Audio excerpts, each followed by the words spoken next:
আগামী সমীক্ষা বলছে আগামী 40 থেকে 45-এর মধ্যে ইউরোপ দুনিয়া পুরো মুসলমানদের কবজাতে আসছে, তাদের সমীক্ষা বলছে। কেন?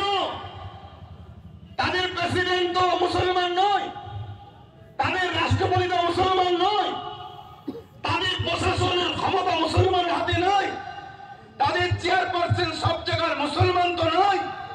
তারপরও 40 বছর পর 2040-এ তাদের সমীক্ষা, তাদের যে ব্রিটেন সহ পশ্চিমা দুনিয়া এমন করে মুসলিমদের ক্ষমতা, মুসলিম সংখ্যা, মুসলিমদের জন্য এই ক্ষমতা হাতে উঠে যাচ্ছে। কারণ কি?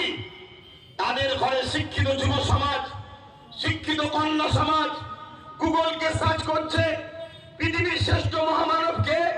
গুগল বলছে প্রফেট মোহাম্মদ রাসূল সাল্লাল্লাহু আলাইহি সাল্লাম।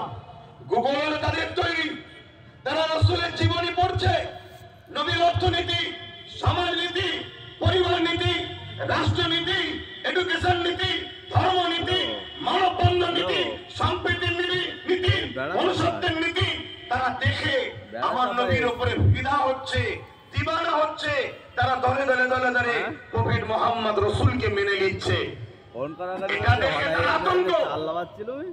আজকে মনে রাখবে, আজকে আমাদের জানলাম নিশ্চয় আপনারা দেখছেন পিছনে লেখা আছে অখাপ বাঁচাও, দ্বিতীয় লেখা আছে ওবিসি সংরক্ষণ বাঁচাও, 3 নম্বর লেখা আছে মাদ্রাসা শিক্ষা বাঁচাও। আমি বড় শ্রদ্ধার সাথে বলছি, এই যে কথাগুলো বলছি ডক্টর বাবা সাহেব আম্বেদকরের রচিত সংবিধান আমাদেরকে বলার পাওয়ার দিয়েছে।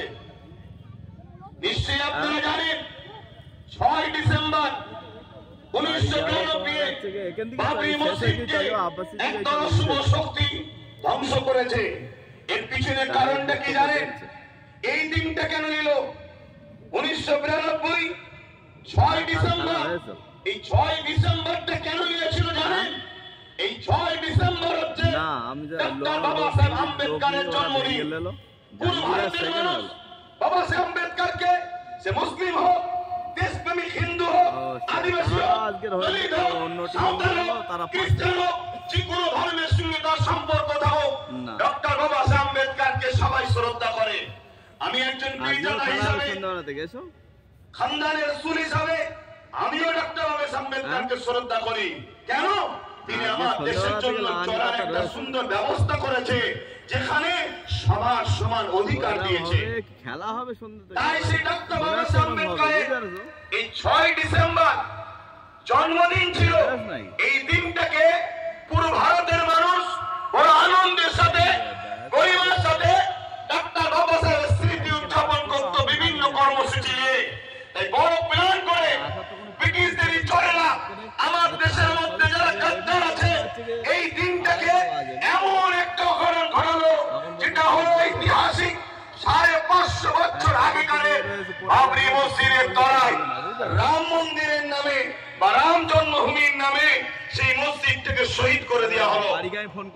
মূলত উদ্দেশ্য ওখানে রাম মন্দির বানানো, রামের জন্য। এটা কিন্তু মূলত লক্ষ্য নয়। যারা এই কাজ করেছে তাদের সঙ্গে আমি চ্যালেঞ্জের সাথে বলছি, সাধারণ হিন্দুদের সঙ্গে হাজারো হাজারো মাইল দূরত্ব রয়েছে। হাজারো সাধারণ হিন্দু ভাইরা যেভাবে তারা রামকে ভালোবাসে,